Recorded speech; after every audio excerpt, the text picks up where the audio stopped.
اگرچہ آج کے احوال سے قریب کے زمانے سے یہ ساری چیزیں ثابت کر سکتے ہیں. اگر دیکھنا ہو تو شرک پور شریف کو دیکھ لو. حضرت میاں شیر محمد شرک پوری رحمت اللہ علیہ شیر ربانی سے کوئی وہابی جھگڑا کر رہا تھا حیات انبیاء علیہ السلام کے بارے میں کہ وہ قبر میں زندہ نہیں ہوتے. آپ نے فرمایا وہ تو شان ہی بڑی رکھتے ہیں, تو ان کے غلاموں کی شان نہیں سمجھتا کہ مرتبہ کیا ہوتا ہے. تو وہ کہنے لگا مجھے دلیل دو. میاں صاحب نے کہا جس دن میری روح نکلے گی اس دن جب جنازہ تیار ہوگا پہلی صف میں جو دائیں طرف آ کے جنازہ پڑے گا وہ تجھے دلیل دے دے گا.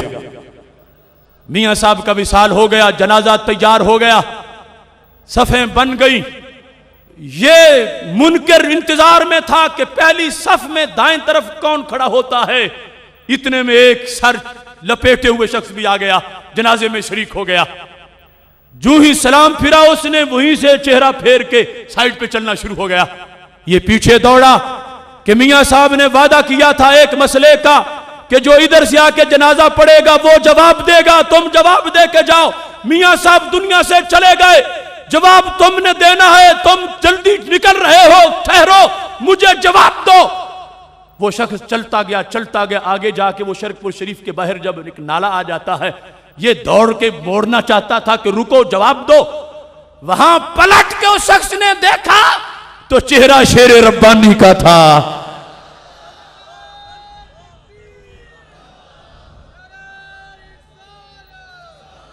تو اس کو پتا چلا کہ جنازہ جن کا ہے وہ بھی شیر ربانی ہے, پڑھنے والے بھی شیر ربانی ہیں. جن کے غلاموں کا یہ انداز ہے اس نبیوں کے امام کی زندگی کا انداز کیا ہوگا.